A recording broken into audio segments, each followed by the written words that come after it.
with that stuff. Okay. Hello.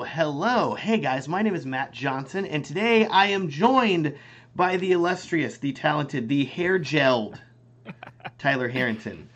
Please Hello. say hi. Hello, Matt Johnson universe. Thank you for having me. Excited to be here. Everybody clap for Tyler. Good. Yes, thank you for clapping. Everybody press the like button for Tyler. There we go. That's more like Yeah, it. smash it. Yeah. Smash that like button. So today we are here to be talking to you guys about drones. Yes, all kinds of drones. We have our fleet of drones here. I have my Mavic here. I got my Phantom here. Tyler's got his Spark. We have... Is that a... Whoa. Sorry, do not Spark. Insult me like that, sir. The Spark Pro. Is that... It's Spark Pro. It's the Mavic Air, dang it. Yeah, so we are here to discuss all of these important things. I'm going to stand here and hold these drones the entire live stream, just so people don't lose track of what this is. This is important. But yeah, we are here to answer your drone questions. So anything you want to know about drones, anything you want to know about Part 107 licensing, anything you want to know about anything drone related and all, we are here to answer. That said, Tyler has just purchased a Mavic Air, which I am very interested in, which is half the reason I want to do this live stream, just to be honest here, was just to talk to Tyler about the awesomeness. And so once, I'm going to ask him some questions about the Mavic Air. Once we're done with that, we're going to open it up to general Q&A, where you guys can ask us questions and we'll answer them. And then if we have some time at the end, we will do just a general Q&A about anything and all that you want to talk about. But please start questions about just drones. Yes. In a little bit. Well, so do you want me, hold on, before we jump into questions, do you want me to give like my history of my drone ownership? Yes, by all means. Because I'm coming from, okay, so I have a Phantom 3 Pro, which I bought in, I think, like November of 2015, something like that. Yeah. Like right before the Phantom 4 came out. So I bought it. I was like not thinking about it that carefully. And then, of course, you know, like 2 months later, the Phantom 4 came out. And then a few months later, the Mavic came out and all that stuff. So I'm actually coming from relatively old tech when it comes to drones and things like that. Because a lot of the features that are really like cool to me, I know are in the Mavic Pro and in the Phantom 4 and stuff like that. But my Phantom 3, it doesn't have any forward or back-facing sensors. It was just very, I mean, it was just like older generation tech. The only thing that it had that was sort of on par, what I'd say would be like the, you know, the 4K camera.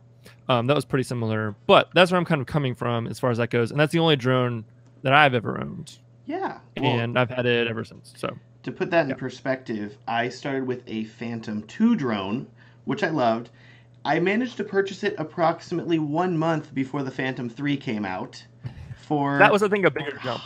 It was a massive jump. To the Phantom 3, then the 3 to the 4. It was like, oh, you don't need to purchase a GoPro and then open up the drone and wire your GoPro to make it work. It was just automatically working. It was amazing. So, yeah, I definitely missed the boat there. But I did catch up whenever the Mavic Pro came out and about the Mavic Pro.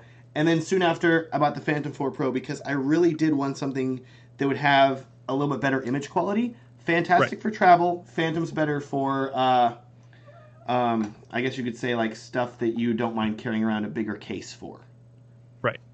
Exactly. Which was the problem with the Phantom 3 because it gave you neither of those. Yes. You know, it wasn't really, you weren't getting an image quality bump, and you were obviously giving like the same size and bulk that you would have from the 4. So I've traveled all over the world with my Phantom 3. I've taken it to New Zealand. We've taken them to Iceland and Italy and, you know, Colorado and like all over the US and stuff like that. And it's just annoying. Like, it's just a pain in the butt. And then at least, then you don't get to the top of the mountain. You're like, oh, at least I have 4K 60 and like all this, you know, 1-inch sensor. You're like, oh wait, it's the exact same as everybody else's Mavic. Probably worse, actually. This isn't even new. Dang it. Right. So, okay. So that's where I'm coming from. So I've been loving the Air, just straight up. Like, it's been amazing for me. But part of that I think is because I'm coming from such old tech. But I'm ready now to field your questions. No, that's awesome. That's super awesome. Because like my first question is going to be like, how did you kind of come to this point and everything like that? But tell me more about the Mavic Air, just because I have not had any hands-on experience with that. I've read 1,000 spec sheets at this point, but right. Yeah. So my biggest thing that I was actually really surprised by is that it's super rock solid in the air. I was expecting it to be a little bit less for whatever reason, but so because it has the sensors on the front and it has the sensors on the back and the bottom and just the advanced, you know, whatever technology they have in there, it's super rock solid. With the Phantom 3, I was flying this kind of around my backyard and in some like tighter spaces and things like that, you know, low to the ground, just kind of messing around with it. And I was super surprised at how responsive it was, how it would just, you know, it just sticks right where it's supposed to be. Wind, whatever, it just stays right there. I was expecting, because it's so small, and, you know, it's obviously like tiny little propellers and stuff, that it might have some issues with those types of things. But it's actually been way better. It's way more stable and I feel way more confident flying it than I ever did with my Phantom 3. The only way I can kind of describe it is the Phantom 3 just sort of feels like very mushy. Like when you're as you're flying it and everything just feels, you know, just a little loose. Whereas with this, everything just feels, you know, it's exactly what you want to do. It's going to go and do it. So I just feel like I have a lot more control with this. Having the sensors on the front and on the back, coming from having no sensors at all, is actually like sometimes actually kind of scary, because you feel invincible. You're like, there's no way I could ever crash this drone. It's uncrashable, because, you know, and they work super well. But yeah, I mean, I'm just super impressed with everything about it, how fast it is, how solid it is. A lot of the feature, like the follow features, all the stuff that is in the Mavic Pro, like the tripod mode and those types of things, I've really been loving, and I can really see those being like very practical. But with this, I feel confident flying it. Like if I were to try and, you know, follow a bride and groom and then, you know, do kind of like more of like a dolly type of shot, or like a big kind of jib sort of motion, I feel way more confident with this that it's not going to just kind of like randomly veer into them or into a tree. You know, it feels much more sturdy. So yeah, I think those are my kind of overall initial impressions of it. I think that's great, and that's something that I found whenever I bought the Mavic coming from a Phantom 2, was the Mavic is like actually fun to fly. Like, this is the funnest drone. Like, the smaller that they get, the Mavic Right. Air, the Mavic Pro, the Spark, all these smaller drones are a lot more fun to fly than the Phantom. They're like a go-kart or something like that. It's just zippy, fast, fun, and nothing against the Phantom series or anything like that. It just feels, I don't know, there's more like a visceral flying fun to them. I don't know how else to put it. Yeah, no, I definitely like the joy that I felt when I started flying my Phantom kind of left for a long time. And I hadn't flown it for a month, and it just sort of sat there. And I'd fly it for weddings, and even there was a couple weddings where I just didn't fly it, just because it was so inconvenient and it was just like not really worth it. And you know, whatever reasons. But with this, it's one of those things now where I take it everywhere. Anytime I go anywhere that I'm going to be driving somewhere or whatever, I just throw it in the car, because it doesn't take up any space. It's so easy. It has all the stuff right there. And I'm like, you never know. Like if there's a nice sunset or, you know, whatever, you just pull over, throw it up, fly it, and then bring it back. I mean, I could literally, if I wanted to, probably wouldn't be very smart, I could leave this just like in the center console of my car, or probably even in like the glove box of my car if I really wanted to, just so I always had it with me. Because it's just, I mean, it's so tiny. It takes absolutely nothing to take it with you. So it's great. And I mean, I don't ever use it for anything other than for weddings, which honestly, you know, I guess I've never shot with the Phantom 4 Pro with the bigger sensor. I could see how it would make a difference, I'm sure, in image quality. But for weddings and for what I'm doing with it, I think that the image quality is out of this is very similar to the other drones. You know, it looks good if you don't get too close to it. You know, if you don't zoom into 200%, you know, it looks good enough from a distance. It still has that wow factor. People like it. But I think that the size of it is just, you know, you can't beat it. Oh yeah, and I think also like having the propellers already connected, there's a certain like hassle that comes whenever you're dealing with bigger drones, where it's like I gotta prep it to fly, whereas the Mavic series and the Spark series are just already ready to go. Basically, right. You just unfold it and you just go. We're flying. It's very, very exciting, and that's one thing that I really like about it a lot. Watching your Iceland videos made me, that almost made me buy a Mavic, even though I knew it was a bad idea, because I knew that like new ones were coming out and all that sort of stuff. But watching your Iceland videos where you would just pull over the side of the road and throw it up there, because when we went to Iceland, we had the Phantom 3, and it was just so inconvenient, you know, because we were taking that all around, and we still flew it and we got some cool shots, but we got not nearly as many shots as we probably wanted to get, just because of that factor, you know. And the girl's like, we gotta go, and we're like, hold on, you know, and it just. And then you put it up there, and then it's like, oh, well, that wasn't that great of a shot. And then you're like, well, is it worth it the next time? Or Yeah. or whatever. But when we went to Iceland, it got to the point where we wouldn't even put up the drone. It would just be in the back seat waiting to go. Like, so if we pull over, it's Right. like already fully set up. Just put it on the ground and you're flying, and that was really nice. Right. So We had, yeah, and which even still with the Phantom 3 and Phantom 4 is harder to do, you know, even just that it takes up more space. So yeah, that's great. And then the other thing is the controller. yes, It's one of those things, it's just like over here. It's like a little tiny thing that DJI, they're just really good at paying attention to what people want. And the fact that these joysticks come off and they store right here inside, it just clips in right here. I'm trying to make it so you can see that on camera. that's Yeah, so just- great. And then just screws on right here. It's like one of those things where it's so simple, and I'm sure it took them, you know, like no time to design that. It's not super advanced engineering here, but something simple like that, and just realizing like, oh yeah, that is something that people would really benefit from with this type of thing. I think is just, I mean, credit to DJI. They're so good at what they do. But that to me makes a huge difference, because then you can just grab all this stuff, throw it anywhere, and you don't. It's just one less thing to worry about. So Yeah, definitely. That's awesome. I got like 2 more questions here, I think. Let's see. It does not have D-Log, right? I don't think it does. So no, it has. I should pull up my phone and look. I think it has a log format, an log. It has. I think it has D-Cinelike. Yeah. Okay. What is your primary? I know you have a video on this. What is your primary drone? You haven't watched my video? No. I have watched it. I have. I shoot everything in D-Log, just because I feel like with the size of the sensors of these drones and the bit rates and stuff like that, like any bit of help that I can give it to maximize dynamic range and just make it look a little bit better, I want to do, because you're essentially flying with a cell phone camera, and you're like, I need to make this look as pretty as possible.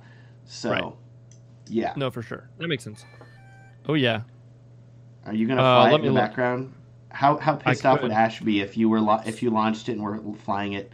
So I flew it in my friend's house the other day. This was actually really impressive. I flew at my friend's house. They have a 2-story like family room, and we were flying it around in there, and it was same thing, rock solid. Like I was flying it down hallways, like not even in tripod mode, just in regular mode, and it was so solid. Like I was so impressed. That's terrifying and awesome. It is terrifying and awesome. Oh my gosh. Let's see if I can get this to work. All right, you keep talking. That's incredible. That's really incredible. It does take ND filters though, right? It has like a little yes, you can put ND filters on. I haven't gotten any yet because I bought it on launch day and I just haven't gotten any since then. But yeah, it does take ND filters. DJI makes some specifically, and then I think by now the third-party ones are out. Okay, great. That's really great. I mean, the gimbal is up there. It's nice and protected up in here, just kind of the way that this is designed, that if this were to hit the ground or hit something else for whatever reason, it's at least kind of tucked up in here, so it's more protected. Yeah. I'm trying to see if I'm in the... There it is. There you are. There we go. Yeah, so it's tucked up in here more, which is nice. So it's much more protected if something were to happen. The big thing that I'm sure everyone's going to ask about is the Wi-Fi connectivity versus the whatever link that they use for the versus Lightbridge or OcuSync or whatever they want to call it. Right, they make a new name every time. Whatever crazy fancy stuff they have going on for that. So I've only flown it. Honestly, I haven't flown it like too many times. I've flown it a handful of times, enough to kind of have a good idea about how it flies.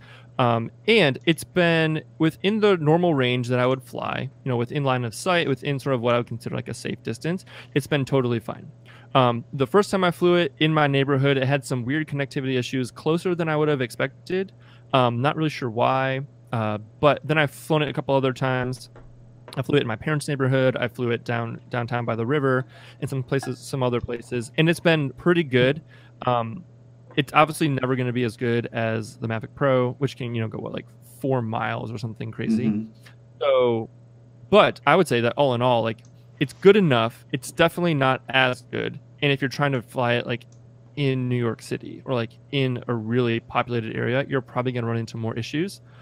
But I think that for weddings and for what I need to use it for, it's going to be good enough. And I think obviously the more remote places you are, then it's not going to matter hardly at all.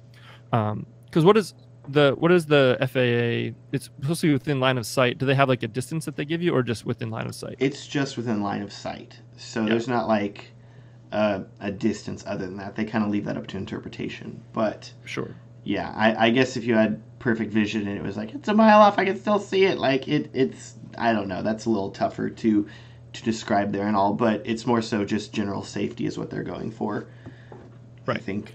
Which makes sense. Yeah. So I think that that's good enough. People are concerned about that, and people always ask about that. And yeah, it's definitely not as good. And sure, do I wish that they had put the whatever light bridge, whatever they have in the Pro? Like, yeah, obviously, but I understand why they didn't. Like, there's just no way. I mean, it's so small. There's only so much that you can do. They had to figure out a way to put the Wi-Fi extenders in the landing gear. Like, they had to go to like great lengths just to get this to work. That's pretty crazy.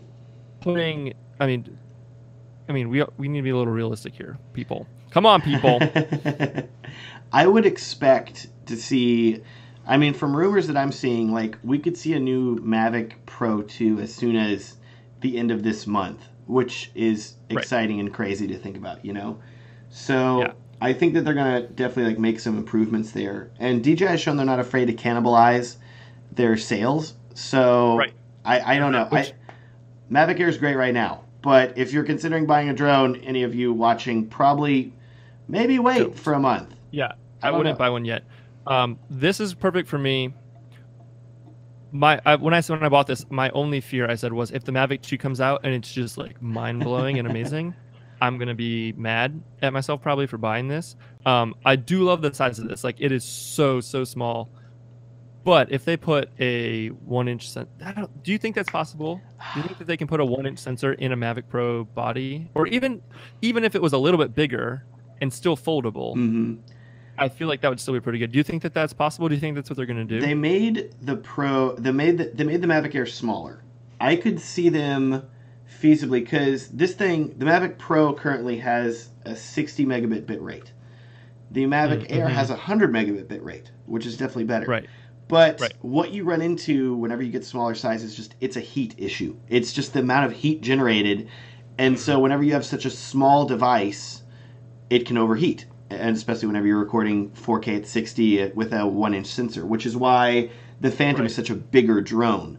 So I think that they could do it, though, if they kept the size roughly the same. Well, because this, I'm trying to make sure you can see it, has this like whole ventilation system going on in here even for the air. So yeah, I mean, I'm sure they'd have to redesign the Mavic Pro a little bit for that to happen. But that is a lot. I mean, a 1-inch sensor. I'm trying to, because like my RX 100 has a 1-inch sensor, and that overheats. That can only shoot up to 5 minutes of 4K with the 1-inch sensor. So yeah, what if they did that? If they put a 1-inch sensor in it but limited the recording time to 5 minutes, I feel like that would be worse. I'd rather have the smaller sensor with unlimited recording. That would be worse. Also, keeping in mind here, like, your camera is going to be with you, but like a drone, it's going to be exposed to heat or cold or wind or all these other, like, once you get like a couple hundred feet in the air, it can be just totally different temperatures, totally different things. So I don't know how well it would handle that if they had a fear of it overheating. Thankfully, I haven't really heard of any drones overheating much, so I feel like DJI has done a pretty good job of that. Right. Yeah. It'll be interesting. I think that's the big. I mean, I'm sure if they could kill off the Phantom body, they probably would. But I don't know if it'll happen this time around. I think eventually they'll probably get rid of it. And if you look at it, it's pretty archaic. It's pretty big. It's not super sleek. You say archaic, I say iconic. It's like that's true. That's true. It is iconic. That's the drone. It's been the same body design since the original Phantom, though, more or less. I've had it's definitely more refined now, but I've had friends that are begging for DJI to come out with a hexacopter with 6 rotors, something with more stability and redundancy in the event that one of the motors breaks or something like that. But it hasn't happened yet. So that would be interesting. Have you ever had that happen? I had that happen one time with my Phantom 3. The prop flew off. No, but one of my friends, whenever he had a Phantom 2 and it had you had to screw the propellers on. It wasn't just like a snap-on thing like it is now. You screw them on. with like a wrench or something like that. This is like early Phantom 2 model. It was janky. Back in my day. Yeah. And he said that he was flying it over his house, and all of a sudden he saw this propeller go woo and just disappeared. And he was like, "Oh no!" And then the drone just started flipping down and crashed. Yeah, no, luckily mine was I was waiting for my buddy to put his up, and we were gonna do like a side by side comparison. So I flew it up, and it was probably like 15 feet in the air, just kind of hovering, waiting for him to get his ready and get his up in the air. And yeah, the same thing. It was when they had the screw on propellers, and it just took off. It shot off, and then it just nosedived. I mean, there's literally nothing you can do. Terrifying. Luckily, there was nobody standing underneath of it or anything like that, because I mean, there's absolutely nothing you can do. Yeah, totally. Okay, that's basically all my questions about the Mavic Air. So let's do general Q&A. Yay! Woo! Okay, that says everyone's favorite. It says there's 85 people watching. So you 85 people, what drone questions do you There's got a whole for bunch us? of them over here in the comments already. Oh yeah, a ton of you have been asking here. Let's go. I don't want to go back up to like super far back, because then those are just really early stuff, and those people might not be here anymore. But we can ask for new ones, and let's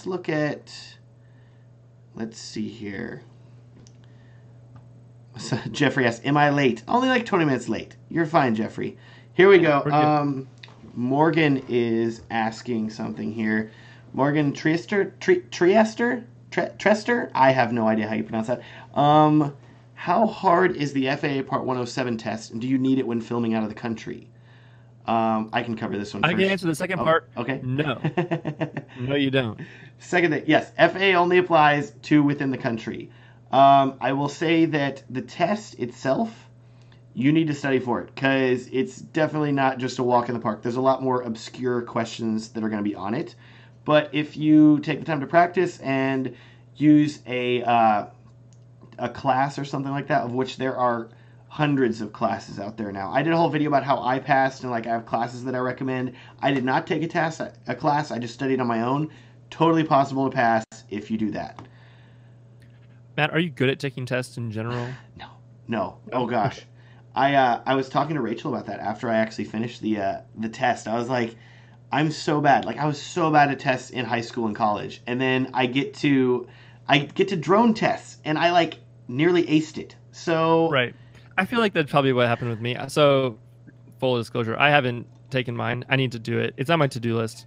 But that's part of the reason I'm afraid to do it, is because I suck at taking tests. Like I've always hated tests. I've never been good at taking them. But I feel like if I can find the right information, I think that's the thing. If I can find the information I need somewhere where it's concentrated, I know all those sources that you gave, and I can actually like study it and figure it out. I can get random information in my brain. That's usually not a problem.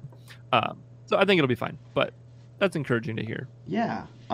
Justin Romero asks, what study material did you use for the 107? Justin, I have a video titled How to Study for and Pass the FAA Drone Test, in which I list all of the material that I used. It's like a year old now, but if you go back through my videos, you'll find it.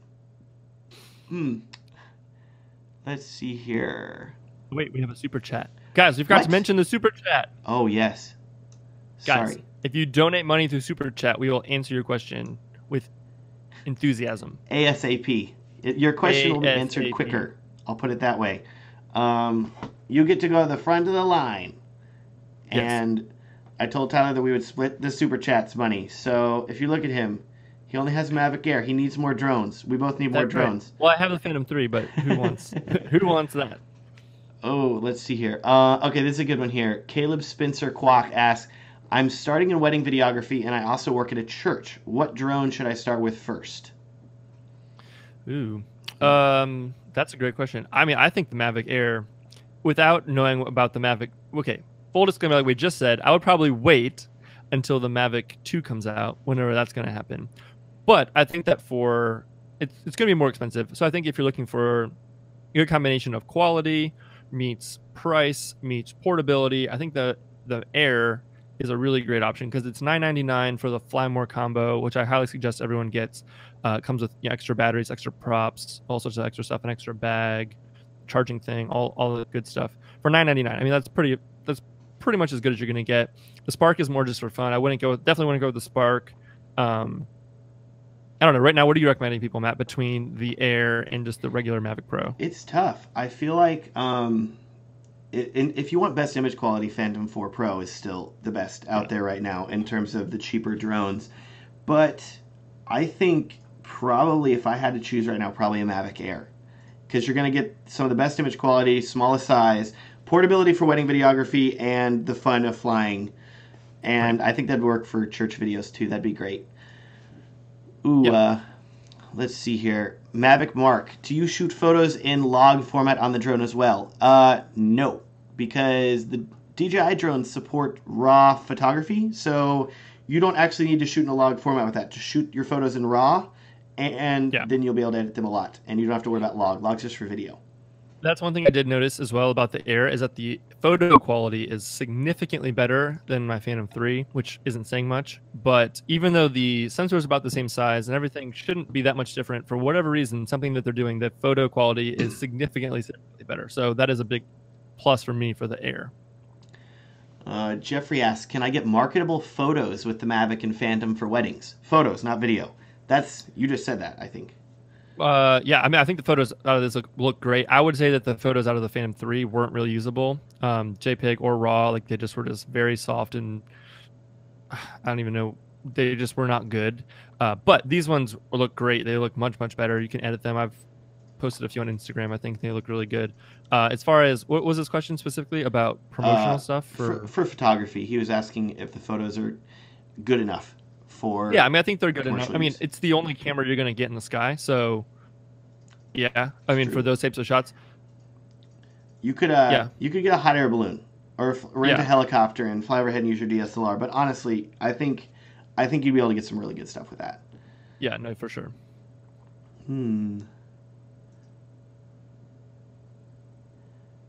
Let's see what else here. Is the Mavic Pro worth getting? Nasser Akhtar asks. I mean, right now, image quality wise, I mean, for everything I've seen, they're very comparable. The only way I would say, like, yeah, you have to go with the Pro over the Air would be if you really, really need the extra range or the extra battery life for whatever reason. Like when you're in Iceland, I'm sure, Matt, having those extra 7 minutes of flight time and a little bit of extra power, you know, is probably very beneficial with all the winds and stuff like that. But for most everyday flying and, you know, just flying with the line of sight and around your normal city and town and stuff like that, as of right now, I don't know why you'd necessarily go with the Pro over the Air, just from an image quality standpoint. Yeah. Can you think of any other big differentiators between the two?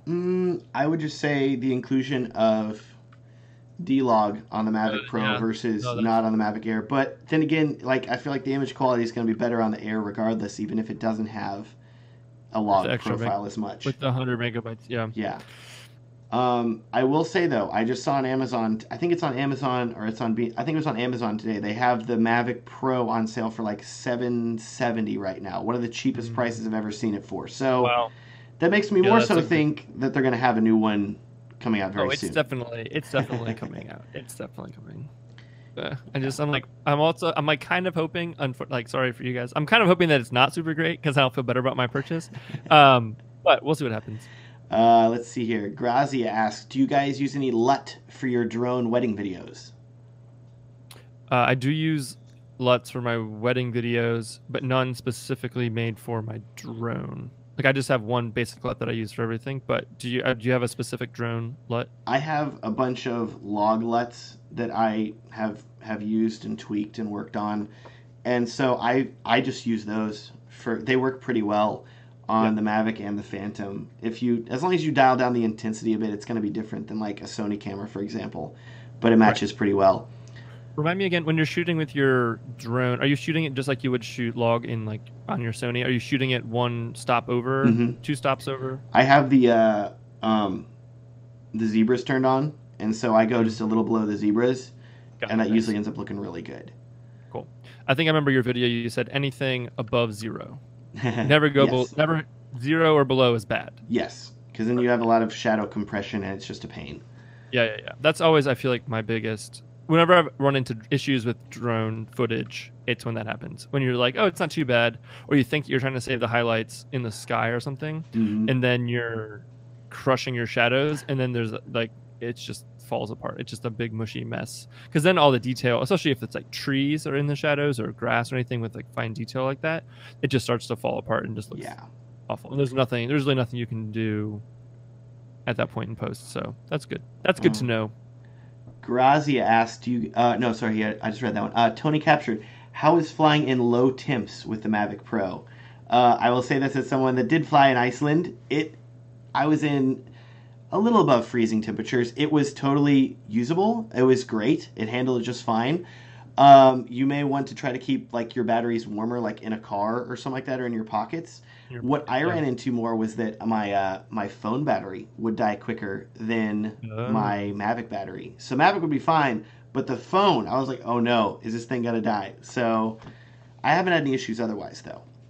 That's a good point. Yeah, I haven't flown at any super cold temperatures. It was kind of chilly the other day, but nothing below freezing or anything. But it was really windy.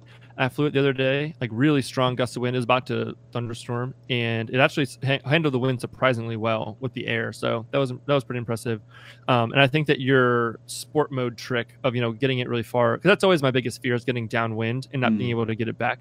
But having sport mode is very helpful for that. So if that ever happens to you, don't crash, but use sport mode. Oh my goodness, it happened. Super chat. Yes. Yes. Justin Ramiro. Oh my goodness. Justin, what's your question? My Taco Bell fund. Let me look up here. Did he ask anything earlier? I don't think so. Justin, post your question if you have a question. Last week it wasn't posting the questions with the super chats Super for whatever weird. reason. So. Yeah, I don't know why. That happens, guys. If you post a super chat and your question doesn't post, that's totally fine. Just post it in the chat and we will answer it. Yes. Justin did say Taco Bell money earlier, which was really funny. So that's great. That's much appreciated. We have Taco Bell here. Maybe we'll go to Taco Bell and then FaceTime each other and eat Taco Bell together. That could be it. With our $100. I have a question. Have you ever crashed a drone? I have only had one incident where I've had a close call before. I have only had one incident where the drone quote unquote crashed, and that was like, I feel like everybody does this the week after you buy any drone. You're like, I should fly this in my house. This is a great idea, like you were with your Mavic Air. And I had my Phantom 2 with no sensors at all. And I'm like, I bet I can launch this thing in my living room. It'd be fine. And it went up and it started drifting toward the wall, and I overcorrected. And it was about 2 feet off the ground, and it bumped into my bookshelf and crashed onto the ground. I was like, no! And it was fine. It was barely moving. But still, I was like, okay, no more flying in the house. So, solid rule there. No more house flights. Just try to avoid that. Yeah, the Phantoms did not do super well. The 3s and 2s did not do super well inside. Tried that too. Almost crashed into the Christmas tree. That would have been... Morgan's repping that Whataburger here. I had Whataburger after my wedding on Saturday, and it was amazing. You don't have Whataburger up there, though, do you? We don't know. It's so sad. I actually don't even think I've ever been to Whataburger. I've seen them. I've been to Texas and seen them, but I've never... I don't know why I never went. You're just like Kaylin and Christine from White and Reverie. They're like, Kaylin collects coupons to Whataburger, and he's come by, he's like, I gotta go to Whataburger, I got my coupons. I can actually have it, because they're in Denver, and they don't have Whataburger. I'm like, you guys. I don't think we have anything cool here, though, that you don't have. It's a bummer. Oh, well. I don't think we do. This Shoot the Drone is asking, have you guys thought about using the Crystal Sky screen, which is DJI's fancy schmancy monitor that they sell? Yeah, I think that actually would be very nice to have. I don't think that it's necessarily worth it. It kind of kills the portability factor of the Air, in my opinion. And for weddings and stuff, it's usually so quick that it's not really worth it. But everything I've seen, it looks amazing. It's super bright. It's nice that it's always, ready to go. You don't have to use your phone. I could see a big value in that, especially if you did a lot of like commercial drone stuff. I could see that definitely being a worthwhile investment, but I've never used it and don't plan on buying one for my Air. But if I had like an Inspire or even a Phantom 4 Pro, I would consider it probably. Definitely would consider it if I had a bigger drone like an Inspire. But part of the perks of having a Mavic or a Spark or any smaller drone is the portability of it. And whenever you bring in like, oh, I got to have my external screen, I got to have all these other connections, you're just adding to the size. Whereas I'm like, I have my phone. Okay, I'm ready to go fly now. Like, you have your phone, you have your drone, you're ready. Otherwise, especially with the iPhone 10, what's nice is because it's a OLED screen, it's brighter than the old iPhones. So I haven't used it in any like super sunny environments yet, but I feel like it'll be better. It's never going to be as good as the Crystal Sky one, but thanks, Apple. Here we go. Justin did ask a question now. We will answer your $5 question, Justin. Yes. Have you ever had your Mavic camera shake while flying? Sometimes it happens to me, but I don't know why.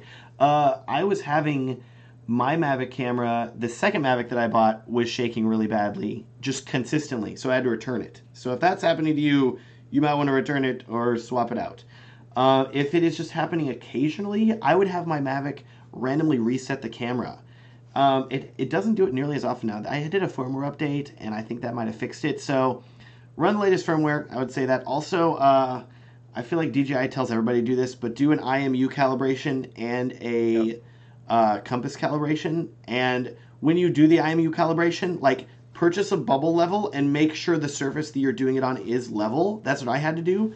And that saved me from having a lot of issues with like stability and drifting of my drone.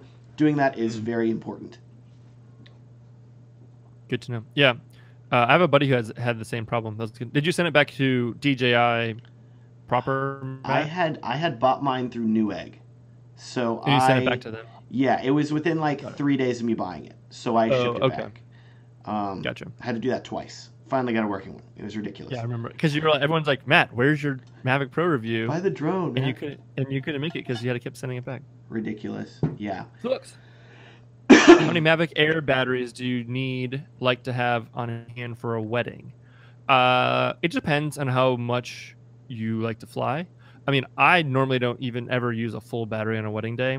It depends on how much time you have allotted in your timeline for flying the drone. It depends on the location, if it's a good drone location, and obviously like wind and temperature and things like that. I think if you have 2, you'll be safe.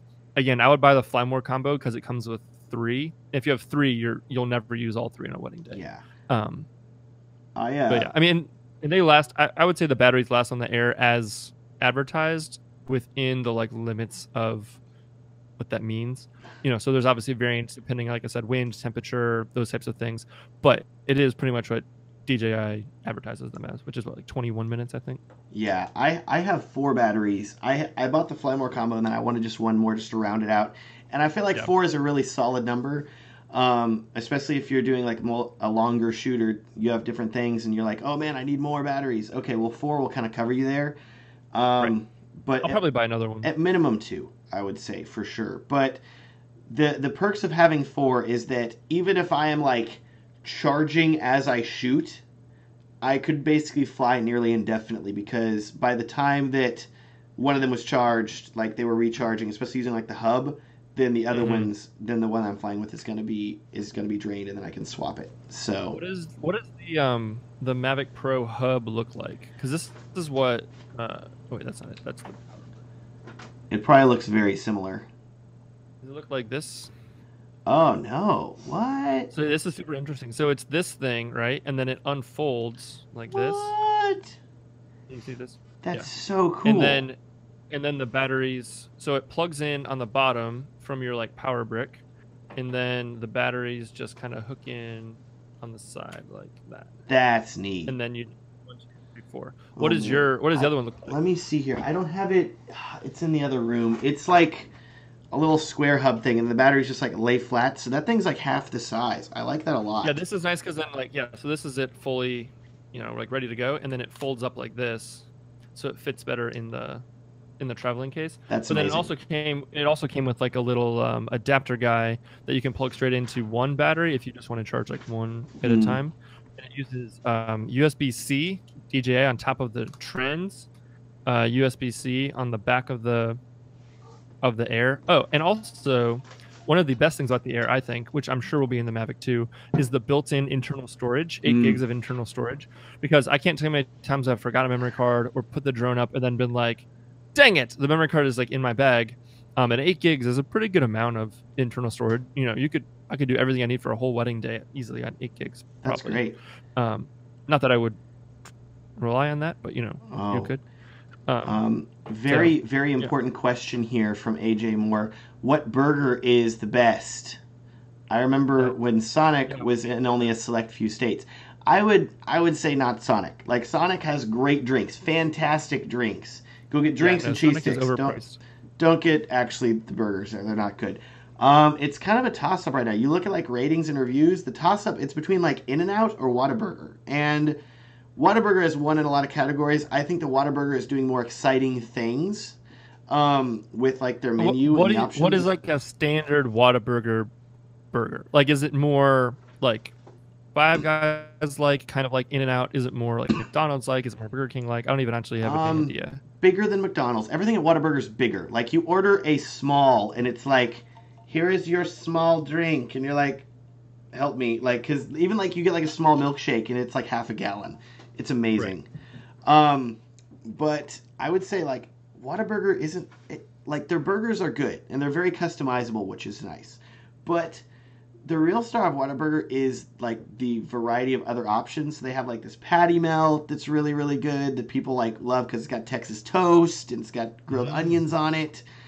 And that's just really, really great. People like that. Rachel's got like a Monterey melt and that she loved. And it was like really spicy, had different peppers on it. There's like a massive variety of options. And then you also have your breakfast. You have the honey butter chicken biscuit, which is a biscuit with chicken in it. And they have this honey butter sauce they put on it. And it's like, oh my word, it is fantastic. So it's more McDonald's like than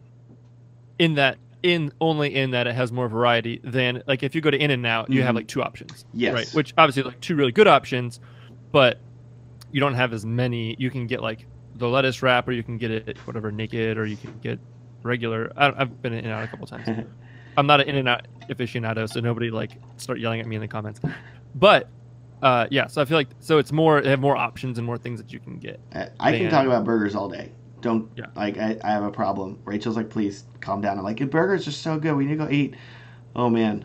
Okay. Back to important questions here. Callaghan Cinematography. Recommend any app over the Go 4 app. So any app other than the DJI Go app. Have you used any others? I didn't even know there was an option to use others. Nope. There is. I know that there's people that swear by Litchi or Litchi. I have no idea how to pronounce it. Litchi. And that's another app that works well. There's also a ton of different mapping apps out there that'll do your drone flies and they'll make 3D models of things and all. And it's really cool. I want to get some of those. I just haven't done it yet because I haven't had any official jobs that would require me to do that. But that is a definite option for you. Do not have any experience with those. So, yeah. Let's see here. Hi from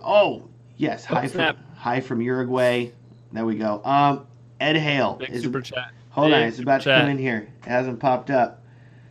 Wait for it. It'll come up here in just a second. Oh, well. This is a question for you. You should get to keep this whole one to yourself. Okay, there it goes. Hold on. Pew, pew, pew. It's like the chat pops up, then the stream pops up, then the later stream pops up. Yeah. Ed Hale has asked, he says, I want to do a video editing focused computer build with a Ryzen 5, an Asus Prime B350 SSD with a SAM 6960 Evo, but I want 32 gigs of RAM. What graphics card and power supply should I use? Case Intermaxo STROG. Strong. I don't know how to pronounce that. I would say graphics card wise, that sounds more like you might be wanting to do more 4K editing, I'm assuming, with something like that, Ed. I would say that the Ryzen 5, as long as you're getting the Ryzen 5 1600, so it has 6 cores, 12 threads, that's going to benefit you very well. Samsung and RAM looks great. Graphics card wise for that, I would probably look at a 1060 or maybe a 1070. You're going to get better 4K support performance and things like that for that. It depends on if you're editing. I'm assuming you're going to be editing with Premiere. That'll serve you a little bit better if you have a lot of effects applied. Premiere, though, primarily, unless you're using certain GPU-driven effects, a lot of it's going to be driven a lot more by the CPU. So Tyler's just glazing over here. He's like, I have my iMac. It's fine. Yeah, great. Well, it's not fine. I was trying to edit some 4K Mavic Air footage before this, and I went to render it. It said it was like a 30-second clip. It wasn't even long. It was like 27 minutes. Because I don't do 4K, so I don't have to worry about it. But I was trying to do a 4K clip so we could have it for this, but then I was like, nope. does the Mavic Air shoot H.265 or is it still H.264? Let me Google that. I know that the Phantom 4 Pro shoots H.265, and that is a very processing heavy codec, and so it does not want to play smoothly hardly ever. Anyways, okay, sorry. Back to Ed's question while Tyler's googling H.265 support. As far as graphics card, Ed, I would say 1060 or 1070 if you can afford it. You would probably still be okay with a 1050 Ti, but for 4K 1060 with the 6 GB option, not the 3 GB option. Not going to be the cheapest though, unfortunately. Graphics card prices are through the roof right now thanks to crypto mining. I'm very sorry. Power supply wise, for all that, it's not going to be needing a massive power supply. You should be fine with a 550 or 650 watt. I would try to get something that is at least bronze rated. I love EVGA brand power supplies. So you love them, Matt? Yeah. Love them? I love them. Okay. You love them so much, why don't you marry them? I will. Yeah, once you use a nice EVGA power supply. Ooh, this is so nice. I love this. Oh my gosh. Yeah, hope that answers that question, Ed. My power supply is white. That's why I like it. Oh, here we go. This is for you. Jonas Nyman asks, this is for you, Tyler. Can the two custom buttons on the Mavic Air controller be set to plus and minus exposure compensation? As far as I know, no. They're actually limited, I think, in what the buttons can be set to. But I did not see plus and minus exposure compensation on there. Good to know. As far as I know, yes. Let's see here. Mauricio Acevedo asks, when I fly my Mavic Pro and I position the camera down, it always throws a compass error. How can I solve this? Mauricio, that is weird. I've never heard of that happening. So you're like tilting down the camera weird. And then it's going. That's strange. I would say do a compass calibration. That'd be like the first thing I would do, and an IMU calibration, because those two sensors on the Mavic control a lot of how it handles things like that, and it could be some setting in there that's messing up things. That's just my thing. If that doesn't fix it, you may want to send it into DJI, because it sounds, did you crash it or anything like that, or bump it really bad? Because that could be one of the reasons why it's messing up. Lacey Productions, can you buy an aftermarket screen for the Mavic Pro so I don't have to use my phone? Yes. As we were talking earlier, they have DJI makes the Crystal Sky monitor. You have other options there for sure. It just is going to be extra size and things like that. But yeah, I mean, you could use an iPod Touch. You could use an iPhone or an iPad. You could use. That's a definite thought. Buy like an iPad Mini, and then you have a bigger screen. You're not using your phone. That could work really well. Yeah, because you don't have to have cellular or anything like that, which I think is a common misconception. Callaghan Cinematography. Will a Hackintosh work as well as a True Mac with a $1,500 budget? That is not a drone question, but honestly, I'm not super positive. I have not done any Hackintosh stuff, so. Yeah, I've heard a couple of podcasts of guys talking about Hackintoshes and stuff like that. It just seems like a lot of work for Final Cut Pro, I guess. For $1,500, you can get a pretty well spec'd out like 21-inch iMac. That's what I would get. I would get as much RAM and a higher, CPU in a 21-inch iMac. That's going to be your best bet, I think, in that situation. Okay, now we're on to. I think at this point we're just done. There's not as many drone Q&A questions here, so we can just do general questions too. Yeah. That's fine. Fine, guys. No, it's cool. What do we edit our videos with? Ellen Brooks asks, do you prefer to edit with Premiere, Final Cut? What are we, Tyler? We are in the majority, for the first time probably ever, we are both Premiere Pro editors. Woohoo! Holla. Okay, so here's my question for you. This will go a little deeper. Why do you prefer Premiere Pro? For me, I have always built my own computers, not laptops, but like desktops since 2009, since I first got into video editing, because I feel like the best bang for your buck, except for, well, now with cryptocurrencies totally ruining all that, but like in terms of price to performance ratio, some of your best bets are going to be building your own computer. And so for me to do that, I need to use not Final Cut because I don't have a Mac then. So I started using Premiere way back whenever CS5 first came out, and that was whenever they really started like pushing for better performance, and that was really, really great. I think lately they've gotten further away from that. Quote unquote better performance. Back in the day, if you used CS4 and you went to CS5, especially like considering that the only competition was Final Cut 7, it was pretty. That's true. No, that's true. It was pretty revolutionary. That was when I got into video editing as well, right around CS4, CS5 era. At this point now, I feel like Premiere is falling behind others like DaVinci, for example, or even Final Cut in some ways. But that said, I still like the versatility of Premiere. I think that it's incredibly powerful. It's like, I feel like Final Cut's like a sports car that everything, like a Tesla, like everything's done for you. Like it's all like hyper electric, everything's set up. Here's how it goes. And Premiere is like the old muscle car that you work on and tweak and like get under the hood and like modify the settings of. And whenever you do that, suddenly you can have like tons and tons of performance, but it's not really spelled out for you super easily how to do it. That's true. That's a really good analogy, actually. I'm gonna have to steal that. I think that's actually perfect. Yeah, and that's kind of my thing too, because I've used Final Cut.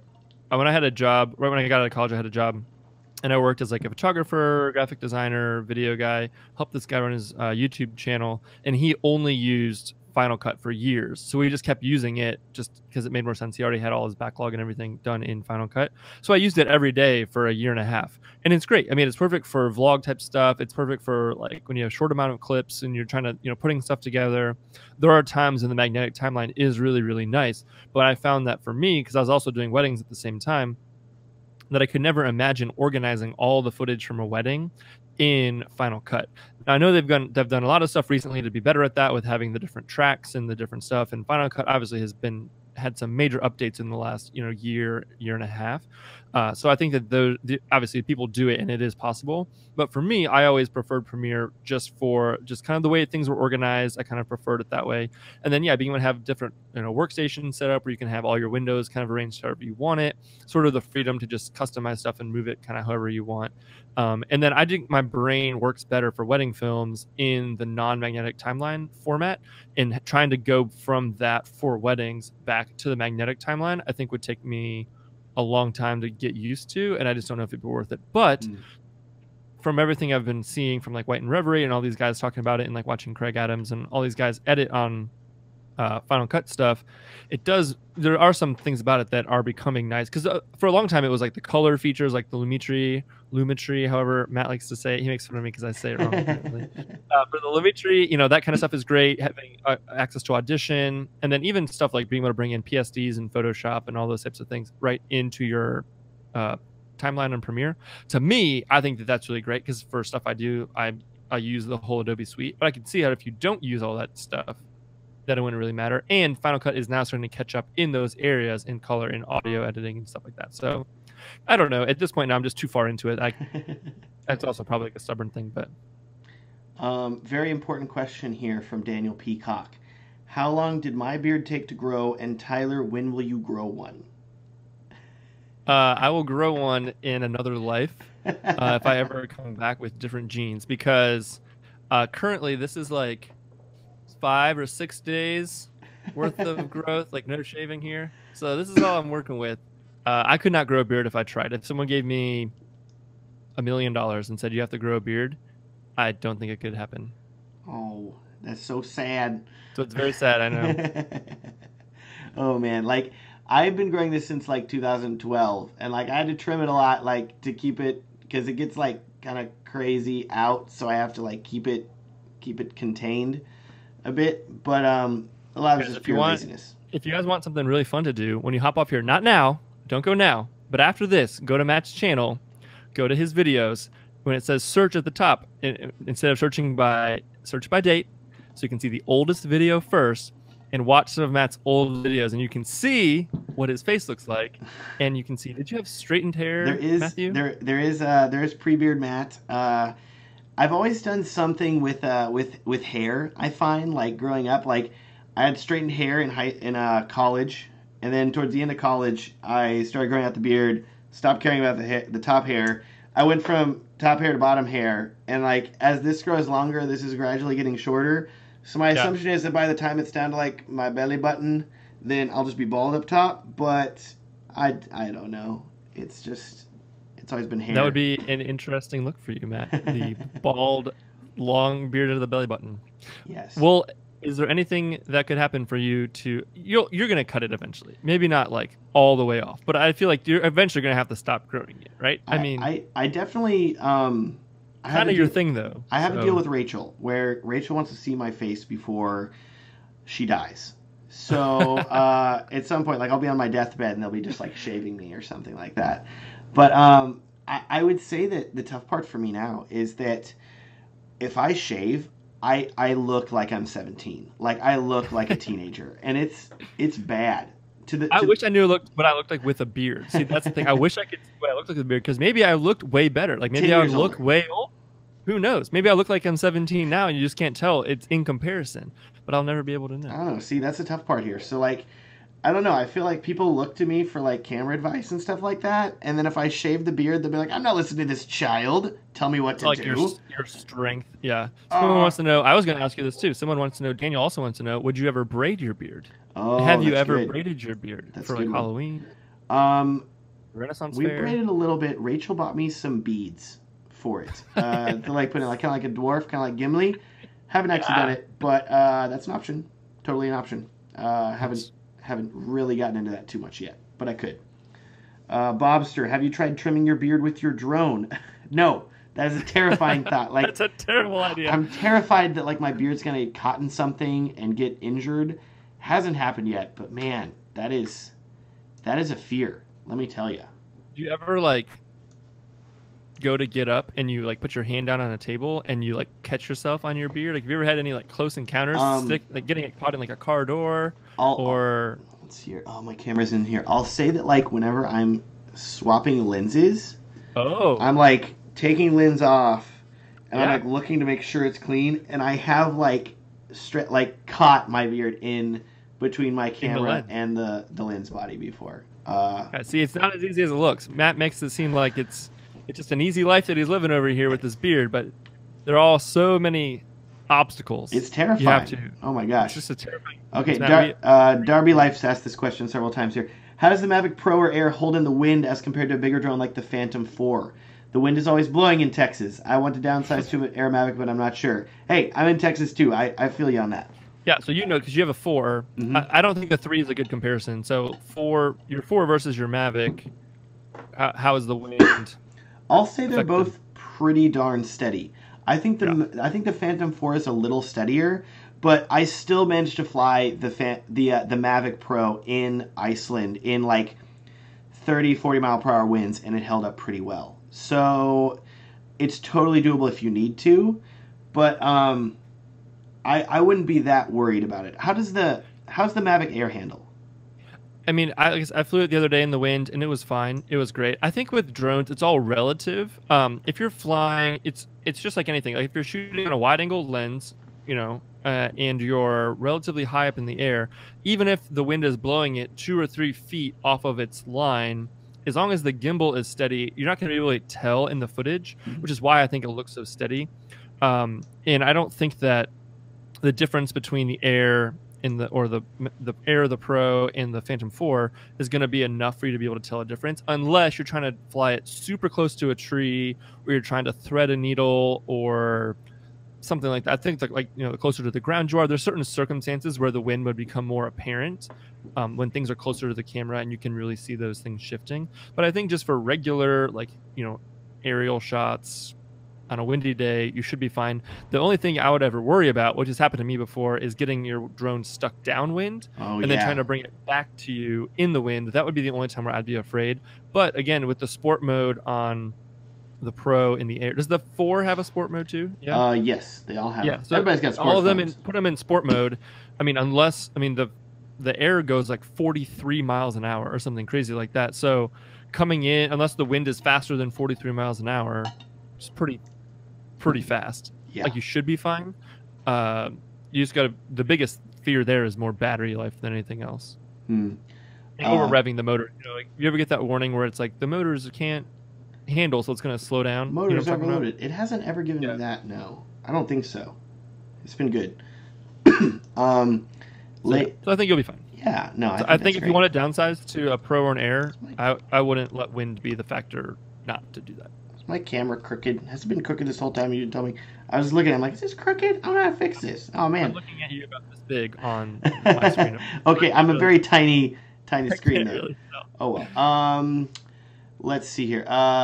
Lacey Productions is asking if I've tried the new quiet blades with the Mavic Pro. I have not thought about buying those. I've heard mixed reviews. I do think that they're quieter. I have not actually tested them out, though. So, I don't know. Yeah.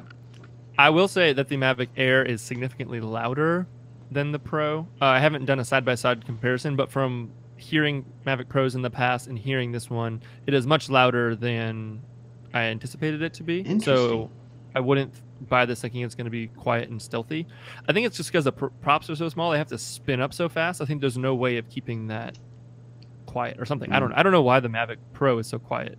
I don't know the science behind it, but yeah, it is loud. It's significantly louder than I expected it to be. Brian Paul is asking, do you check sectional maps and weather before you offer aerial footage for a wedding? That's a good question. I will say I always check sectional maps. I'm checking like multiple sources, usually sectional maps. I'm checking air map. I'm checking, well, air map's pretty bad now, actually. There's others that you can check and all. But I try to check a variety of options because I want to know how close I'm going to be to an airport. I want to know if I'm going to be in a different airspace. I want to know how legal it is for me to be flying in an area.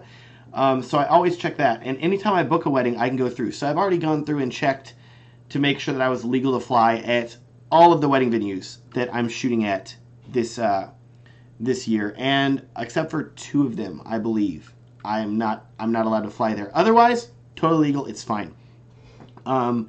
With that, I'm also, what was the rest of it? What was the other part of the question there? Where did it go? Do you check the weather before offering aerial footage? So we tell the couple that we offer aerial footage, but we say that it comes with the caveat of weather and with the caveat of us being able to legally fly there if it isn't too close to an airport or in a restricted area. So I'll make a judgment call in the days leading up to the wedding and on the wedding day. If I'm out there and I'm like, okay, it's super windy, never mind, I'm not going to fly. But if it doesn't look bad, if it's good weather, and if I'm legally allowed to fly, then I will fly. But I make sure that I tell the couple ahead of time what they're getting. Yeah, we don't guarantee drone footage. We always say that, we have a drone and we use it at our discretion if we think that it adds to the story and if we're legally allowed to fly it within, like you said, airspace regulations and within airports and stuff like that. So we don't guarantee anything. And because, sometimes it's not a good place to fly a drone, and I don't need a drone shot of this venue, so I don't want to feel obligated to put that in the film just because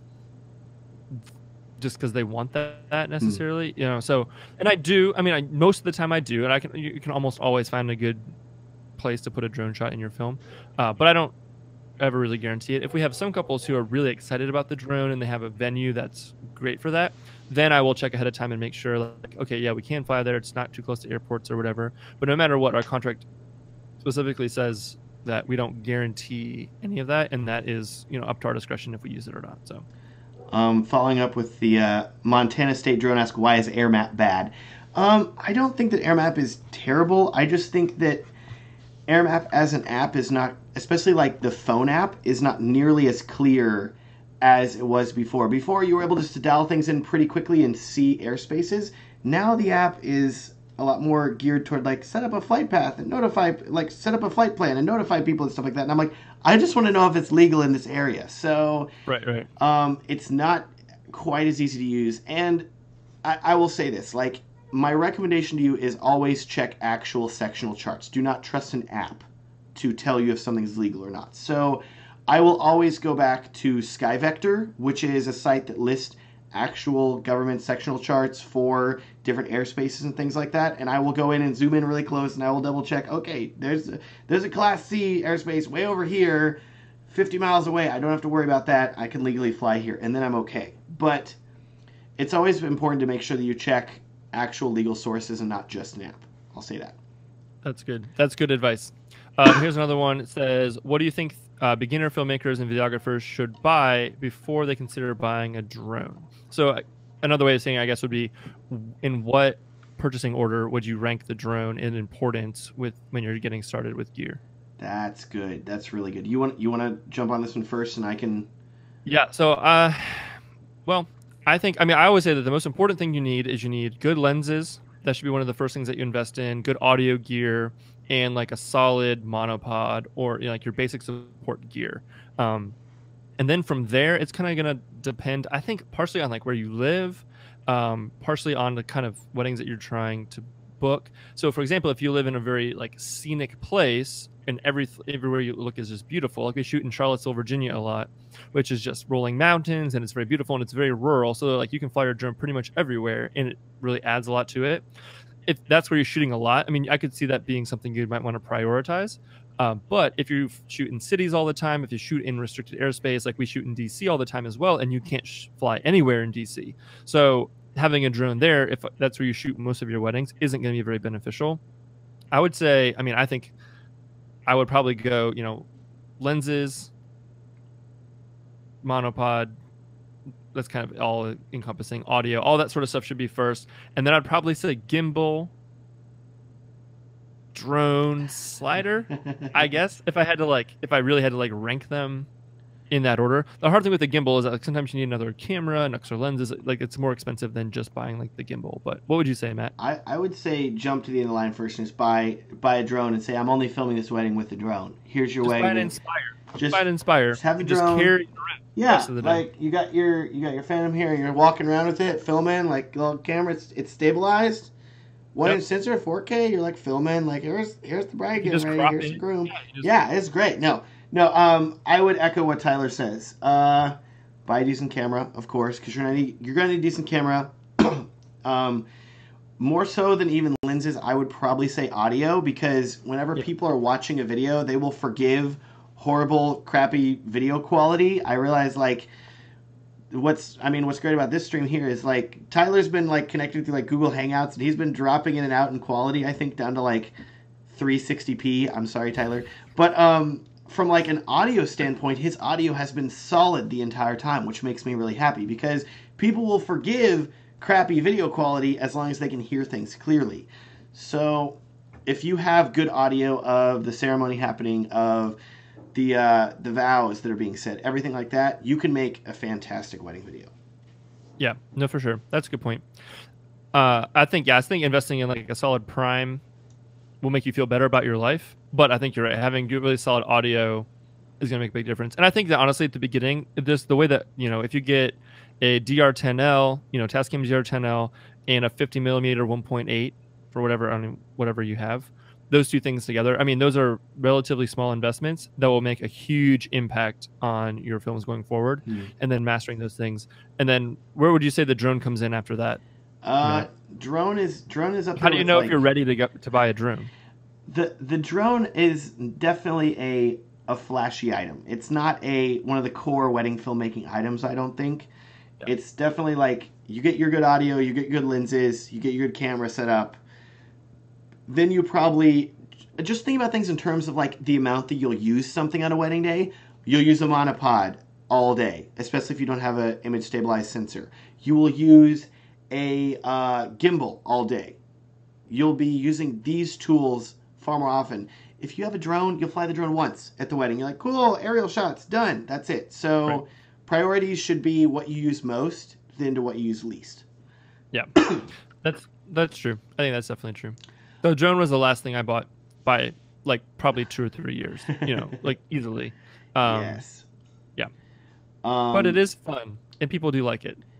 Bill, there's no denying that. Bill Hinson asked, how do you handle flying over the crowd at weddings? I don't. I only ever really use a drone for establishing shots of the venue. You're not supposed to fly over crowds. It's mucho illegal. And honestly, I find that even with like the, you know, risk of it happening and stuff like that, from just like a cinematography aerial video standpoint, if there's a crowd and something's happening, I'm probably going to want to be filming it from the ground versus like taking the time to like launch the drone and fly it over things. I know I've seen people do that during like wedding ceremonies and stuff like that, but that seems like a major distraction for me, and I would much rather be on the ground filming something, getting a lot of ground shots versus like one drone shot. Just thinking here. Yeah, I mean, it just becomes a distraction. Someone else just asked, like, how do you deal with guests, like, looking and pointing at the drone and stuff like that? And, yeah, I mean, the lower you're flying it, if you're trying to do those types of, like, you know, low shots, it's just going to become a distraction at that point and probably not for much gain unless you have... The only time I'd ever fly it really low, like I said, is if you're with a bride and groom and you're in a controlled situation where you have like a really strategic shot that you're trying to get and, you know, you're being extremely careful, like those types of things is the only time where I might like flex on that a little tiny bit, but only like if you're like 99.999% positive that like everything is going to go right. And like we talked about earlier, like props can come off, like things can happen, like you just don't want to like mess with that. So yeah, just don't do it. And if they tell you they want you to do it, tell them it's illegal, and then problem solved. Blame it on somebody else.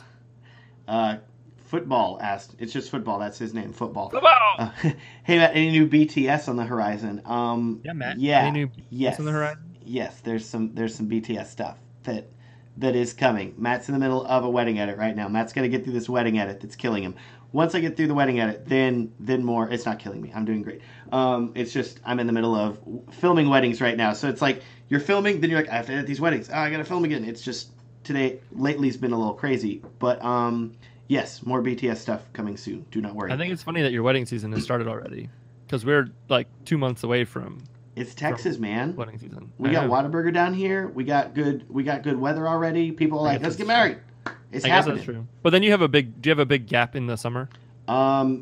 Usually July through August, July through September, dead. Just way too hot. Yeah. Oh. Yeah. So we still have weddings in July.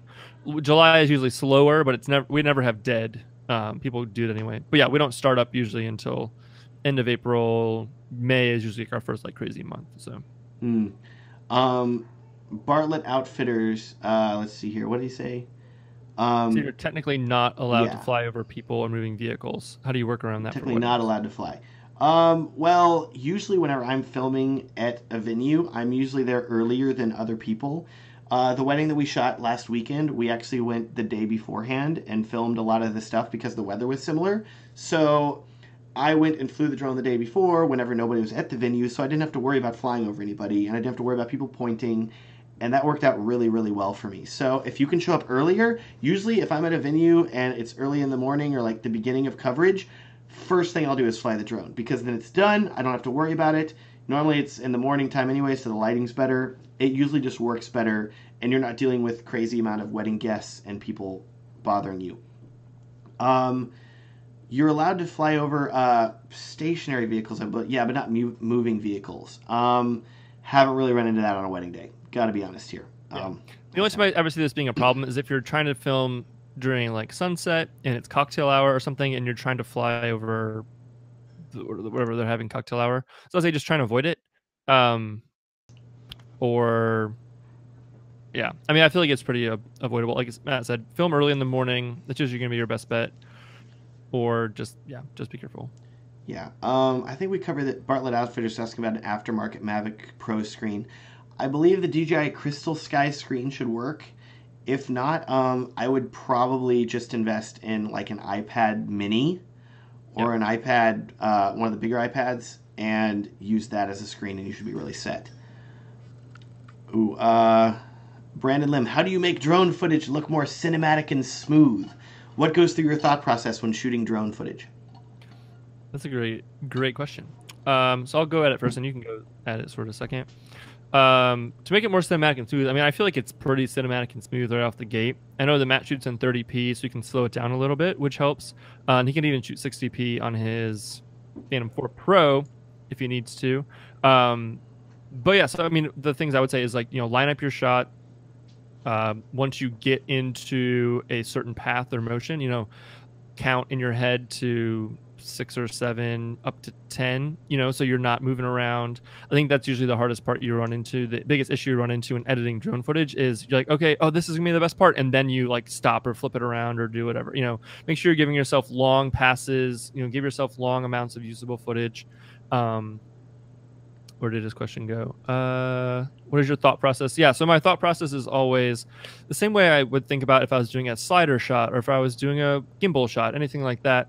It's the same exact thought process, just in the air. So you're looking at your foreground. Is there any sort of foreground that's going to add to the movement? What is the sort of path that I'm trying to take? And also, I'm also thinking through, like, what am I trying to do with this shot? Am I trying to bring us into the venue, so it's a push-in shot? Am I trying to make this the end of the film, so maybe it's a pull-away shot? Always shooting for variety. And then just thinking about the edit in your mind, okay, if I'm going to put a couple of these shots together, how can I cut these together? How can I shoot these so that they look different? And then just evaluating the situation, like what's cool about the situation, what's the main focus, trying to have one central focus of your shot. All those different things are kind of like always swirling through your head. And some of that you won't be able to know until you get up there and you kind of look around and see what you're working with. But would you say, what do you think, Matt? What is your sort of thought process? I agree with all those things. I made a video a while back about like how I try to shoot with the Mavic cinematically, as it were. If you want to watch that. And also, whenever I went to Iceland last year, I did a massive BTS like 2-part series. Everyone should watch that. That's seriously super helpful when it's drone flying. Like, as weird as it seems, but yeah. A lot of that was like my thought process for me, like filming a travel like video. And so if you want to see like my thought process for drones, that's what I would point you to, and that'd be really helpful. Yeah. Callaghan Cinematography. I missed your question. I'm sorry. Are weddings the only paid filmmaking you do? Tyler, you making any other money?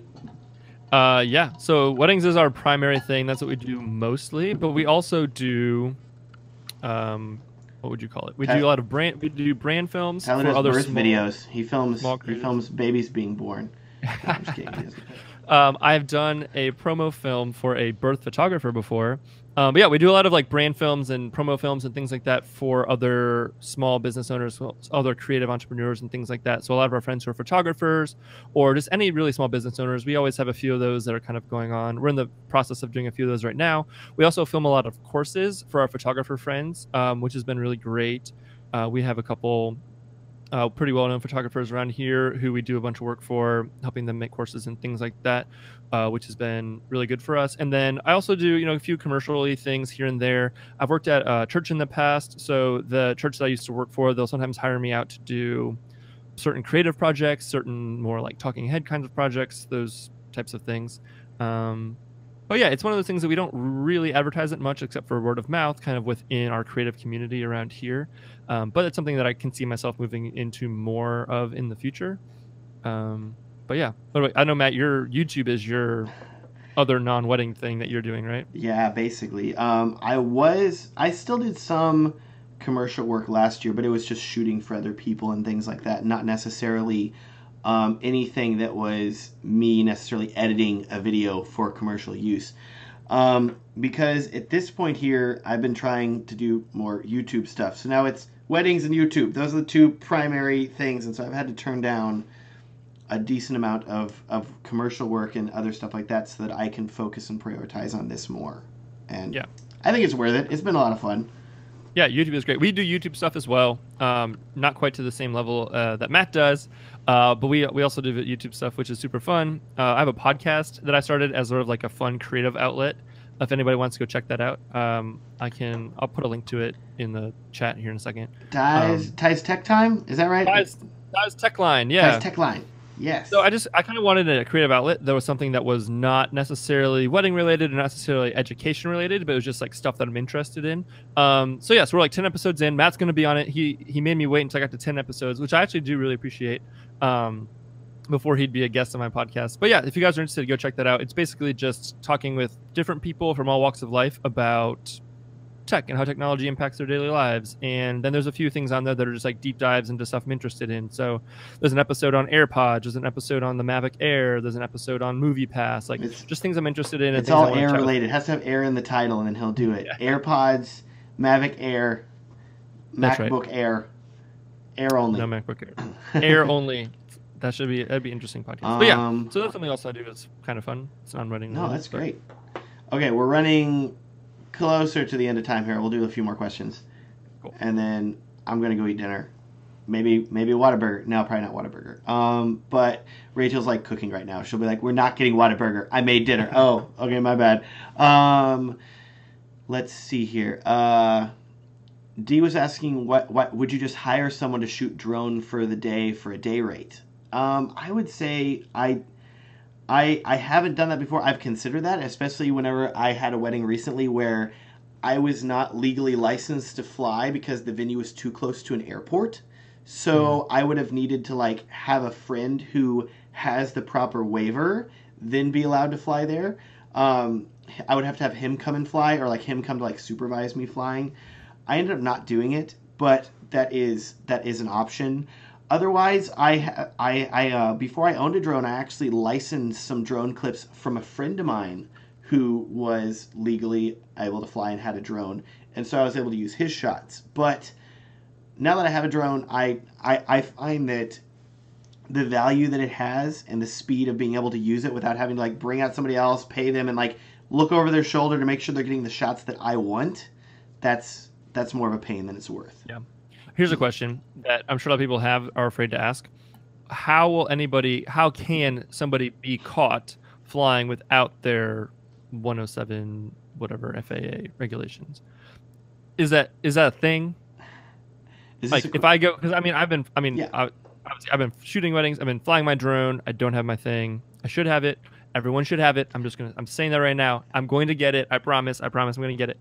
But if I don't have it at my next wedding, which is in like a week and a half, what's going to happen to me? I think what can happen, Matt? Am I going to go to jail? I don't think you'd go to jail. I think it would probably be a stern phone call from the FAA, which is what I've heard happening to other people. Like there'll be like a warning period or something like that. I've heard about people getting fined. I've heard about people like that are definitely like egregiously flying illegally getting fined. Whenever I say egregiously, I mean like flying over an airport, or like flying within the landing path of an airport, or like flying in like a certain restricted area, or flying in a place that like for like a movie production company, like doing aerial video whenever like the company knows that it's illegal and still going through with it. That can be really bad.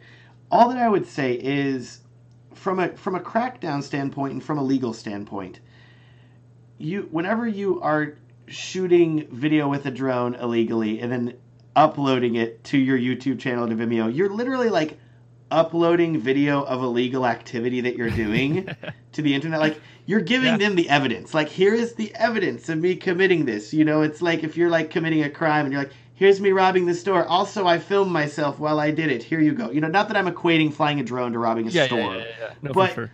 You're still in an area that is quote unquote illegal by the FAA per their standards, and you're uploading evidence of yourself doing that, which I think you're setting yourself up more so for a fine if and when they decide to crack down on you and every other like videographer that's using a drone illegally. Right. Which doesn't seem like it's going to happen, but it's one of those things where you're better safe than sorry. I mean, like Casey Neistat, I know, got some like stern talkings to from the FAA and may have gotten fines or whatever, but that's because he has a 8 million sub YouTube channel and he's posting these very illegal drone videos. So yeah, that's a good point, Matt. I will just say too, like I have heard multiple stories from people that have received just phone calls out of the blue from FAA people, and all it takes is like you're flying at a venue or something like that, and then it takes like one person that like knows the FAA people or something like that, or like calls and reports, and then they will find you and like come after you, and it's like, oh, like you'll get a phone call out of the blue, like just wanted to make sure you're flying safely, and you're like, oh crap, like you can see videos on YouTube of like the FAA showing up at people's doors, and they're like, oh yeah, crap. So it does happen, not super often. I'm gonna do it. Everyone in the chat, I see you. I'm going to do it. I promise. It's also like, I'll say that like, and I don't want this to turn into like some big like ranting debate about legal flying and stuff like that, but there is a certain division of, or certain, not division, but a certain like group of filmmakers that have gone out and got their Part 107 license, and they put in the time and the study to do it. Yep. And I'm not saying that I'm one of them, but I'm saying that there is a lot of, I guess you would call it righteous anger at people that are flaunting the system and like that are not getting their license, and they're like, how dare you, you know, and you're like, oh crap. So yeah, no, that makes sense. It's all totally makes sense. Yeah, and it's only going to get more strict. Yeah, it's not going to get less strict, it's going to get more strict. But I will say the FAA is rolling out this electronic authorization system now, where if you're flying near an airport and you want authorization, it's like a few button presses on an app. Congratulations, you're now legally allowed to fly here. Like, as long as you have your Part 107, which is amazing. So yeah, that is nice. That makes me really happy. Okay, fun questions, not so serious. No. But you can. But so like, I'm going to Hawaii on Saturday, and I can fly there all I want just because it's for fun. Right? Yeah, totally. Yeah. Like, it's all just guidelines if you're flying for fun. If you're planning on like selling it or using it for commercial usage, then you gotta worry. But otherwise you're fine. Perfect. Dust Devil asked, do you ever clash with a photographer fighting for position? One of the first videos that I made, like in 2016, early 2016, I want to say, was about how to get along with photographers. So I would recommend watching that. Yes, I want you to watch that. It happens. I mean, Matt's video is great. Talking to the photographer, being friendly to them is super helpful. Some photographers just don't want to work with you, and that's fine. And there's plenty of videographers out there who have had the same thing with photographers. But 9 times out of 10, if you go in and you're friendly and do what Matt talks about, which is like reach out to them ahead of time, be courteous of them. My favorite thing to do is before every major event. So anything big that's happening, getting into the dress, the first look, processional, all those types of things, just kind of pulling them aside. Hey, okay, here's what I'm going to do. What are you going to do? Where are you going to be? What lens are you going to have? If I go here, go down to, if I follow the bride up to the 4th PU and then duck out, is that enough time for you to get your shot? Yes or no? Like, having those types of conversations, just over communicating, is going to go a long way. And then at the end of the day, just remember, like, it's a wedding. It's a wedding film. It's, if they're in your shot for a second here or there, like, everyone's going to kind of understand. Like, obviously, we all know there have been like extraneous circumstances where they're just being a jerk, but like, just don't take it personally. Don't get mad. If you start getting mad and start saying mean stuff and start making a scene, it's only going to look bad on you. So okay, we got 3 minutes here. So 3 minutes. Okay, here we go. If you ask a super chat question, then we'll definitely answer your question. But otherwise, we'll just kind of go through here and grab a few more really quickly here. Ramon Gonzalez, how hard is it to pass the Part 107 test? We talked about this earlier in the live stream, but I have a video how to study for and pass the FAA drone test. Highly recommend watching that. That will answer your question there. Ethan Noble Sala? Ethan Noble Sala. I live and shoot in New York City. Would it be worth getting a drone? Great work, by the way. Thanks. I'm sure he's not talking to me, but he's talking to us. We're here. Yeah. You're in the Northeast up there. You think it's worth it? I've never actually tried to fly a drone in New York City, so I don't really know. I think sometimes you can be surprised. I mean, the airports are relatively close to downtown. I wouldn't do it. Yeah, like, I mean, worth it is a relative term, not in I guess. New York City. If you go out of the city, if you go to a less crowded place with less airports around it, totally worth it, but not super close. Yeah, I wouldn't bank on being able to film a lot of stuff in New York City. Yeah. Unless you unless you want to drive all the way off the island and shoot from very wide skyline shots. GRK, what are the chances of the next DJI Phantom having a 1-inch sensor? The Phantom has a 1-inch sensor. That's what the Phantom 4 Pro is. It has that. It's got right here. And we already talked about if we think that the Phantom or the Mavic Pro 2 will have a 1-inch sensor. There's a chance. It'd be cool if it did. I wouldn't bank on it necessarily. Okay, here's one they want us to answer. Let's say you buy a drone just to fly for fun and register with the government for non-commercial work. Then you decide to get your 107. Can you easily register that same drone for commercial use? Yes. Like registering your drone with the government is just as simple as going on their website and putting in like paying $5 and saying you want to use it for commercial use. And then they So mail you stickers in yeah, like a envelope. they'll just send you a like in number and you just have to put it on the drone. So that's what I did. I wouldn't stress too much about needing, like, it's not a hard thing to do. It'll cost you $5 to do it. So no, that's not a big deal at all. But if you want to switch over to commercial, there's probably nothing extra you have to do, right? That's his question. No. Otherwise, other than just going onto the site and saying this is now commercial, I don't believe you have to do anything else. I say I'm that sure it'll be fine. I've always only ever registered my drones as commercial use, so I'm not positive, but I'm pretty sure. Yeah, I can't see that being a big issue for them. Yeah, Brian, I'm sure it'll be fine. Brian Paul's laying the smackdown here, like New York has a drone ban. They just prosecuted a guy for hitting a building. Okay, see, that's good. Yeah, don't hit buildings. We don't live in New York City, so Avoid buildings. That's good. Marek. Oh, and it's for Tyler too. Oh yeah. Woo! Marek, $2 here. Super chat me up. Tyler. So he says, how do you white balance on wedding run and gun day? Wedding run and gun day. Different from a normal day. It's wedding run and gun day. Run and gun day. That's a good question. Oh, there it goes. It's spinning. All right. Great question. So I use custom Kelvin for pretty much everything. And every time I go into a new lighting scenario where the lighting is different, any sort of major lighting changes, I'm just kind of assessing the situation, dialing in my white balance, and then telling my wife / second suitor, hey, I'm at 5200, hey, I'm at 5700 now, and then she'll adjust accordingly. I don't use auto white balance ever for weddings. Just again, there's a discussion in this in one of the Facebook threads this week. Basically, I think a common misconception is that the auto white balance isn't going to be accurate, and that may or may not be true as to how correct the auto white balance is going to be.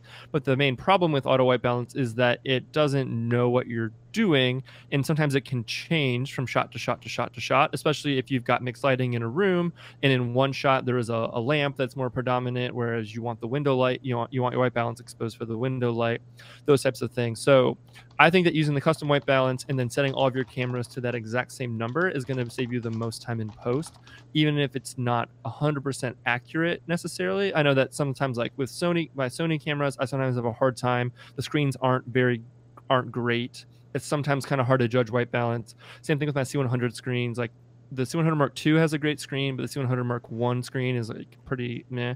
So sometimes on those, I'm kind of not 100% certain on my white balance, but as long as I'm consistent across the board and I know how all my cameras are going to be, that they're all going to be consistent with each other, that's the most important thing. So, and I imagine you do the same thing. Do you have anything to add to that? I do the same thing with Kelvin white balance. The only thing I would say is, especially if you're using multiple cameras, like so if you have multiple shooters, you need to be syncing up your white balance, because if you're on auto, those two cameras could have completely different white balance depending on where they're facing, and that is going to be a major pain to correct in post. Yes, so for sure. And even again, and don't go off the screens. Like the screens can be misleading. So what I usually do is I pick a screen that is like my favorite, or like that I know is the most accurate. So for me, that's my C100 Mark II. I kind of use that to set my initial white balance, and then everything else just matches to that, regardless of how it looks on those screens, because once you get it into the computer, it's going to be more or less pretty similar, unless you know for a fact that you've got like one camera that shoots way bluer than another, or if you have a lot of mixed, brands and things like that. But yeah, pick the best screen you have, and if you want to buy one, what is the little monitor called? The one that Keelan always talks about? Oh, the small HD focus. Yeah, the small HD focus. So maybe if you have a hard time getting your white balance correct, buying one of those might be helpful, using that to kind of dial in your white balance, and then putting that across your rest of your cameras. Something like that might be beneficial. That's good. Okay, there's two questions for Tyler, and then I think we're done here. Tyler, is that the Rode NT1A microphone? Bike Race Addict wants to know. It is not. This is a Shure SM7B, the classic, iconic Shure SM7B. This is the same microphone that Michael Jackson recorded the entire Thriller album on. Not this exact one, but this model. This one right here. This is the one. We bought it. Bought it at a thrift store. Had Michael Jackson's so this is name on the short, bottom. and then I'm running into a Scarlett 2i2 audio interface, also through a cloud lifter. If anybody cares about that stuff, I have a kit page. If you want to go look at all my audio podcasting stuff, that's all on my kit page. That's good. Okay. I think. Oh crap. Snap. Oh well. See. No questions. Jason's the man. Jason dropping in here. Jason just super chatted $20. No questions. Just want to say thanks for all the helpful wedding tips and tricks. Thank you, Jason, for being awesome. Oh my gosh. Yes. Matt, we have questions on the C100. I have to answer. Okay, fine, Tyler. Answer the C100 question really quickly here. No one ever asked me about C100 stuff, and Matt never lets me talk about it. So it's true. Wait, one question first. Tyler, opinions on the 24-70 G Master versus the 24-105 G Master. I always prefer the 24-70 unless you have a really good reason for the 24-105. I'm not as familiar, honestly, with the G Masters as I am with the Canons. I do know with the Canons, the main difference between the 24-70 and the 24-105 is going to be IS. So if for whatever reason you know you need IS, then the 24-105 is better because it has it, but it's also only an F4, so you're going to have to weigh those options. I personally think that a 24-70 is a good option. So wait, where did the C100 question go? Where did it go? Where did the C100 question go? That's the most important thing. Do you film your weddings with the C100s? Yes, guys, I film weddings with the C100. There's not very many of us out there, but yeah, we use a C100 Mark II, a C100 Mark I, a 5D Mark III, and an A6300. So we're kind of all over the place, sort of when it comes to those things. But I love the C100. If you're interested in why, I won't go into all of it here, but I do have a video on my YouTube channel talking about all the reasons why I love the C100s. They're super great. And I would just say, if you do stuff beyond just weddings, right, where you need to do a lot of corporate stuff, talking heads, interviews, anything where you're using XLR, external audio, those types of things, I think the C100 is great for that type of thing. That's my favorite part of having it. And I love it for weddings too. Built-in ND filters are literally a dream. Once you go built-in ND, you never go back, never go non-built-in. I don't know. You never go free. So ridiculous. Okay, good. Anyway. Yeah, there we go. We end on a C100 question. C100. That's good. So ridiculous. Hey, okay, guys, if we did not answer all of your questions, feel free to shoot me or Tyler a message over Instagram? Sure, why not? We'll say Instagram. Tyler, tell me your Instagram. Instagram at Tyler Herrinton. You can find my wife. She's at Ashley Herrinton. We are the Herrintons, theherrintons.com. We're over on YouTube. You can go find the podcast, all sorts of things. So just come check us out, hang out. And it's been an honor to be here on Matt's YouTube channel. Thank you all for having me. To be clear, it is Herrinton without a G, because way too many people like Herrington. Like, no. Also, Jason Vong, if you're still in the chat, I love you, and I really liked your A73 live stream. I only got the last half of it. I'm sorry. I was doing my own live stream, but would love to hang out sometime. And by hang out, I mean talk to you about camera stuff. We could do a live stream like this or something like that. That could be fun. You're really cool. And you like Sony stuff like I do. Not like Tyler with his gross C100s. No, I mean, they're cool. No. Hey, honestly, C100s are fantastic cameras, especially for shooting weddings. I think they're really, really great. Cool. All right, we've got Tyler posted his stuff there. Tyler's YouTube channel is linked down in the description. If you're still here watching, please feel free to hit the thumbs up button, because I am going to make this video public after this, so more people can watch it. Channel. Yes, exactly. Hit the little bell on Matt's YouTube channel. All that. Cool. Smash it. If not, we will see you guys, or what am I saying? If not, regardless, we will see you guys next week. Well, not we. I don't know what Tyler's doing. You can follow him and all. I'll probably be here in the chat if we're being really honest. There we go. I'm planning on making another video next week. It may be an actual video, not a live stream. I'm not positive yet, but that is the dream. But thank you so much for watching. Questions, whoismatt.com, or on Instagram at whoismatt. Yeah, thanks so much for watching. Thanks for hanging out, Tyler. It's been a lot of fun. Yep, thanks everybody. This has been great. Cool. Now we're going to wait like 3 seconds because it doesn't always end the stream. I'm going to click it here. Okay, bye. Bye.